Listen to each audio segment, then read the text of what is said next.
Hello everyone. Today I have taken up a question on electrostatics from the Pathfinder book. The problem statement है the three particles A, B, C of charges Q, Q and 2Q all are positive charges and masses M, 2M and 5M respectively are held in free space in a straight line at separation R naught between two adjacent particles as shown. Now all the three particles are released simultaneously.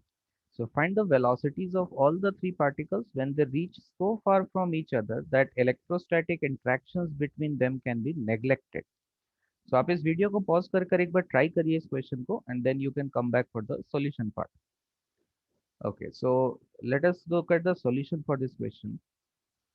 देखिए, अगर मैं इस instant पे particles पे forces को देखता हूँ, ठीक है, let us find the acceleration of the particles. जैसे आप पार्टिकल ए पर अगर देखेंगे तो पार्टिकल ए पर बी की वजह से रिपल्सिव फोर्स लेफ्ट की तरफ लगेगा. This will be force due to particle B. और सी की वजह से भी फोर्स लेफ्ट की तरफ लगेगा. ठीक है, दोनों पॉजिटिव चार्जेस है. सो नेट फोर्स अगर हम लिखेंगे पार्टिकल ए पे तो बी की वजह से हमारे पास हो जाएगा k times of q one q two will be q square divided by r not square plus C की वजह से अगर हम लिखेंगे so this will be k times of q into two q. So this will be two times of k q square divided by separation. यहाँ पे two r not का separation है so this will become four r not square. So this term becomes three by two k q square divided by r naught. So the acceleration of particle A simply force divided by mass हम इसमें कर सकते हैं. So this will be 3 by 2 times of kq square divided by m r naught.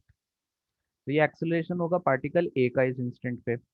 अगर मैं particle B पर forces लिखूं तो क्या लिखेंगे? ए की वजह से राइट की तरफ फोर्स आ जाएगा इस पे एफ ए.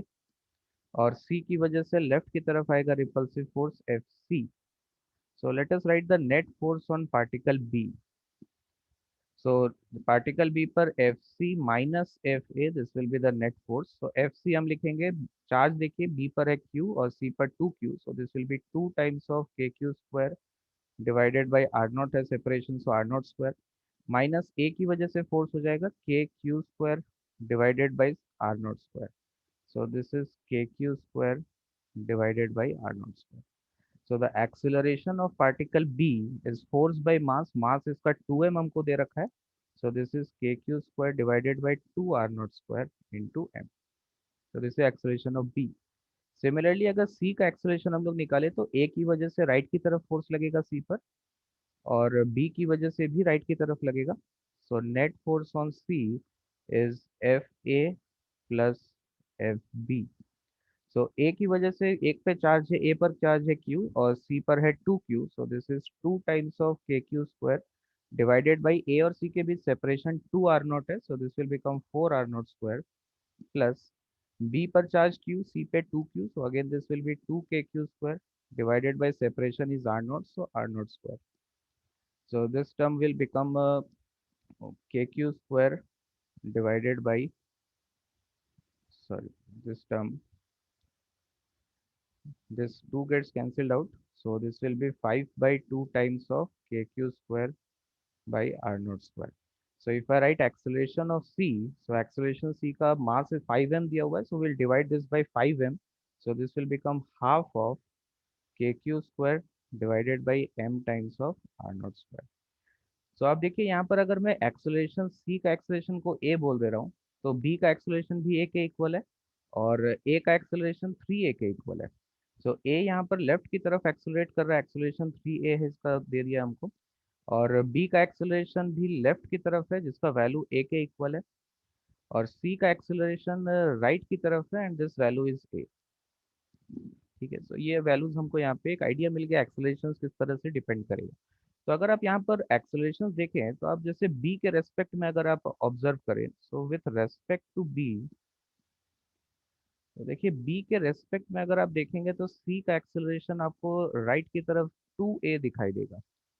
और सिमिलरली अगर a का एक्सेलरेशन आप b के रेस्पेक्ट में देखेंगे तो वो भी आपको 2a दिखाई देगा. तो b के रेस्पेक्ट में a और c दोनों का एक्सेलरेशन सेम आ रहा है. सो इट इंडिकेट्स जो सेपरेशन होगा a और b के बीच में and the separation between b and c will remain same at any instant. ठीक है, so separation we can write this as separation between ab and separation between BC is same at any instant, any instant. ठीक है, तो separation same रहने वाला है। सो यहाँ से एक और इम्पोर्टेंट कंक्लूजन हम क्या निकाल सकते हैं कि किसी भी गिवन इंस्टेंट पे अगर सपोज कि ये ए, बी एंड सी ये तीन पार्टिकल्स है, तो सी का वेलोसिटी अगर मैं वी एज्यूम कर रहा हूँ राइट की तरफ, तो बी का स्पीड हमारे पास वी हो जाएगा लेफ्ट की तरफ, और ए का स्पीड होना चाहिए 3v। तब यहाँ पर जो सेपरेशन है फ्रॉम द ग्राउंड फ्रेम किसी भी इंस्टेंट पे, वो सेपरेशन आपको सेम दिखाई देगा। तो ध्यान रखना, ग्राउंड फ्रेम से तीनों पार्टिकल्स मूव कर रहे हैं, लेकिन इस तरह से मूव कर रहा है कि जो सेपरेशन है between A B and the separation between B and C, ये हमेशा सेम रहता है। तो इस तरह से डेटा एडजस्ट किया हुआ है कि ये वैल्यूज आपको ये कंडीशन आपको यहाँ पर फुलफिल होता हुआ मिलता है। ठीक है, सो अब यहाँ पर हम कैलकुलेट कर सकते हैं। हमको क्वेश्चन में बोल रहा है कि what will be the velocities of all the three particles when they reach so far from each other that electrostatic interaction is neglected. So simply I can conserve mechanical energy system के लिए, है ना, सिर्फ electrostatic forces के under ये particles move कर रहा है, सो electrostatic force is a conservative force.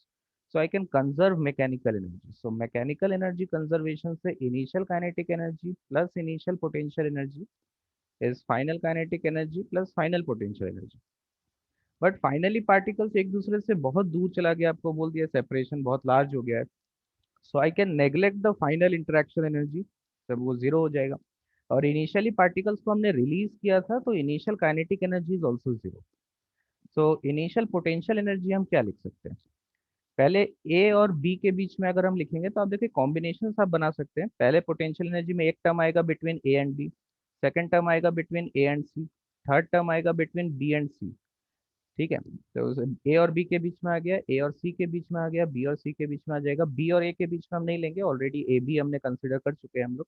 Similarly सी ए हम लोग नहीं लेंगे, ए सी ऑलरेडी हो चुका है। तो ये तीन टर्म्स पोटेंशियल एनर्जी के इक्वेशन में आना चाहिए।